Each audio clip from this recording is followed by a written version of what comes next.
I wanted to post an update. I'm so proud of the work I'm doing on the Codex of Beelzebub. We're at 241 pages and I'm not done. I will most certainly be adding new chapters, but this book is taking me places. I wrote a prayer at the beginning and I read it every day before I edit or write. Everything is just better with Beelzebub. He creates beautiful art, and I hope that we can do so together. But so I'm going to read you the new prologue. There's a prologue and a preface, and I don't want to count my chickens before they hatch, but a very well-known occult author and the leader of an initiatory organization has volunteered to create a foreword. If he follows through, oh my gosh, his books sell for so much money. I am so grateful to be here, working for Beelzebub, working with him. The prologue is an introduction to what led me personally to this book, and then the preface is an introduction to the spirit and also an overview of Baal. Preface. I was meant to write this, to deliver it into your custody. Firstly, I am convinced that I have visions, and on June 3rd, 2019, long before I was entreated without any ambiguity to draft this piece, I had a vision in which I was asked to orchestrate the Devil's Codex. I agreed, but stubbornly gave the manuscript a working title instead, one that I can no longer recall. I was then handed a manila envelope dressed in numbers. In my rush to publish the first edition of Armada's Book of Beelzebub, before it had become the Codex of Beelzebub, I explained the circumstances surrounding that urgency. On no level did I conspire to release it on June 3rd, 2022, but the universe has a rhythmic heartbeat, and we are swaying to its song. Have you ever noticed anniversaries with repeating patterns, or metrical twists that seem scripted so as to create a case for a furtive playwright? In my youth, I tried to acknowledge these fascinating coincidences while remaining logical, rebellious of my mother, who was a witch. However, it is not logical to go out of one's way to explain the links of a chain, if only to explain them in an acceptable manner. In high school, I was composing poetry about this exact phenomenon, beginning with, "Irony I always see, as if although I don't believe, and therein lay my flaw." The universe was screaming at me. Even though I heard it, how could I not? Rather than accepting the apparent, I doggedly wrestled it out into a slew of coinciding coincidences. Arguably, I am still a logical creature, but I am also a witch who has seen proof enough of demons. It would be far too easy to dismiss this as a madness. But my path is important. It has taught me to be fortified in both arenas, the mental and the spiritual. Furthermore, over consecutive years, I incurred a series of visions that were likewise grouped together around a separate date, telling me that I could be used as a key to Baal, or so it was originally documented. I dreamed the same night that my patronym was in a beautiful tome about the burdens of the Red Dragon. In Revelation, the Red Dragon is the devil. Now I wonder whether it might have been Baal rather than Baal, because I was going by ear. After all, I worked with neither Baal nor Baal in those days, and remained subsequently ignorant of the connection between Baal, Baal, Beelzebub, and the devil. However, I have been developing in the shadows. The prologue will delve into Baal as Beelzebub, but there are those who reckon that Baal is Baal. Richard Cavendish is one example. In the Black Arts, he asserts that Baal appears with a toad's or cat's head and has a hoarse voice. In actuality, this is a description of Baal. Jacques Collin du Plancy ruminates as well on Baal as Baal in the Dictionary Infernal, as le même que Baal, and it is on this basis that the OTA operates. Baal is the first principal spirit within the Lemegeton, as a king ruling in the east. Baal rose to become king over the gods, and is a central deity in his pantheon, as well as a cyclic snare to the Israelites, for whom Beelzebub is public enemy number one, and, according to the Grimoires, a ruler in the eastern quarters. I am not in a position to tell you that Baal is Baal. I may have jotted down the wrong name, but I am sharing this that you might consider it. I will say, however, that although in some places both Baal and Beelzebub are painted as being distinct, so are Lucifer, Satan, and Beelzebub, and that's its own debate. Occultists are obsessed with division, but it's not entirely their fault. The devil can assume colorful and sometimes modest forms to accommodate us, and it is easy to view them without regard for the larger body. If you disagree, it's not an issue. A person may approach any one of his faces and still get through. I believe that it is in the nature of the immortals to know our fate before we know it ourselves. Spirits are not bound by time. An angel once called Gideon a mighty man of valor before he had ever fought in battle. Similarly, I was told that I could be used as a key to an entity with whom I had held no discourse. Living persons have asked, why you? And I too have asked myself this.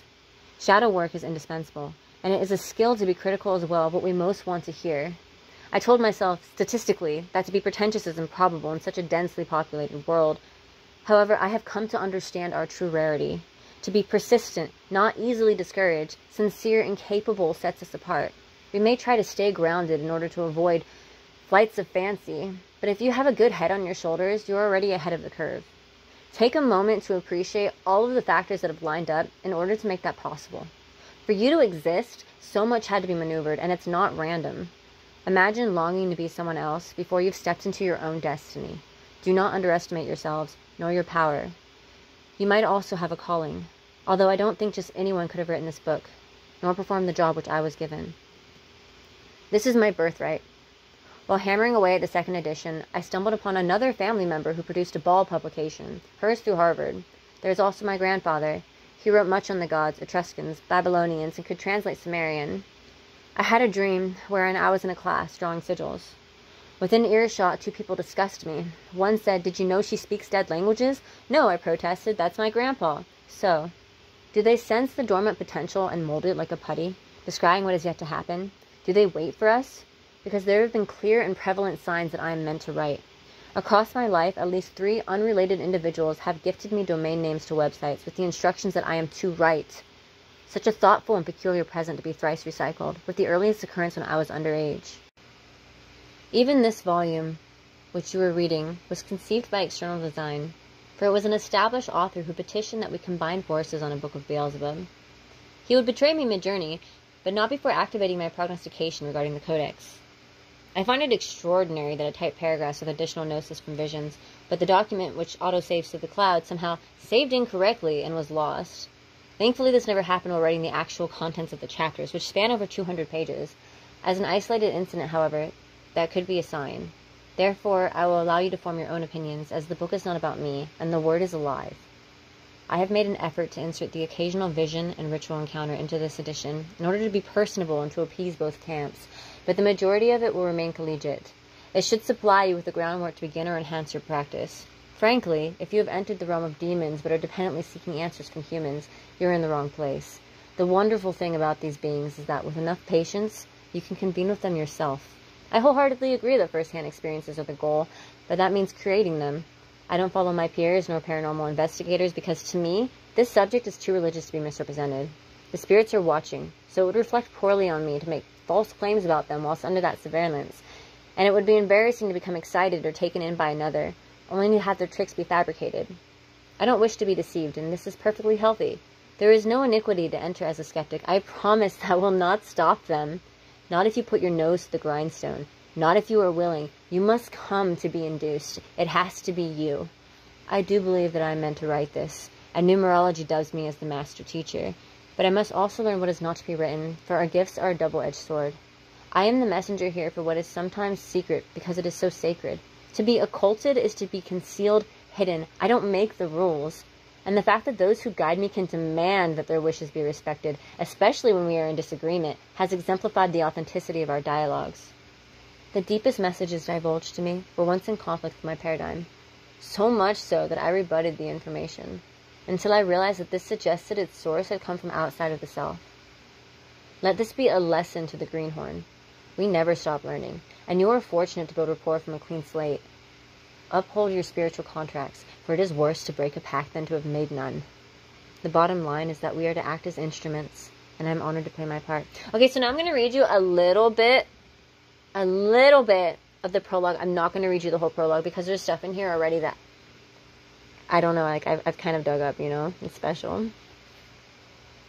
Prologue, a little bit. As it is in the nature of the fly to feast upon wounds and rotting carcasses, such behavior has set their gruesome autonomy into stone. Indeed, the overabundance of flies is one of the telltale signs of demonic infestation. I have video from when I first began drafting Armada's Book of Beelzebub, of my rather barren and underfurnished living room becoming inexplicably overrun with these buzzing monsters. I was able to film them, resting in equal distance from one another, crowding my ceiling, walls, and into the carpet. I filmed and shared multiple videos before my phone began corrupting any new attempts, once I discovered even more of them on my sliding glass door. It's no surprise that Beelzebub translates into Lord of the Flies. If it weren't enough for the Lord himself to hiss for the fly in Egypt, the 4th, 5th, and 8th of the 10 total plagues were all the swarming of insects. Barely this concept of divine militarization is simple to conceive for anyone who has fallen victim to the disagreeable kamikaze. For Michael Aquino, the founder of the Temple of Set, Beelzebub is a figure who goads the infant mind towards invention, as flies might agitate a person into restlessness and action. I recommend perusing Edwin M. Yamauchi and Marvin R. Wilson's Dictionary of Daily Life in Biblical and Post-Biblical Antiquity, Volume 3, under Insects, for more insight into the complex relationship between bugs and the sublime, because it isn't one-sided. Jewish scholars have interpreted Lord of the Flies to intimate that Beelzebub himself is a pile of excrement, and his followers are pests at the level of flies, and yet the deity's name may have formerly been Baalzebub, akin to Lord of Lords, Lord of the heavenly dwelling, or Master of the house. This is supported by Matthew chapter 10, verse 25, in which it is asked, "If they have called the master of the house Beelzebub, how much more shall they call them of his household?" As the Israelites did tamper with names in response to their accumulating beliefs about the substance which they rendered, this is hardly far-fetched. We will reveal that there is intention behind a name, and what a name may mean. For example, as with En in Sumerian's Enki and Enlil, Baal was previously extended to all gods, their own god notwithstanding, for Baal denotes master, owner, and also lord. However, the title was surrendered to rival religions, transforming names such as Jerubbaal into Jerubbesheth, with the Hebrew word bosheth meaning shame, when Baal became increasingly amalgamated with deities of Canaanite fertility. Although the Baal handle could swallow any number of transcendental archetypes in the Mesopotamian and Semitic pantheons, much like God, it was also a proper noun, and a more probable explanation of Baalzebub is as a distortion of Baalzebul, meaning Baal the prince. Indeed, he is a prince of demons, arguably the prince of demons. Baal, or more specifically Baal-Hadad, was worshipped as far as Egypt and throughout the Levant as prince of the earth, an ancient Near Eastern storm god. That's all I'm going to share, but I believe in this book, and so does he.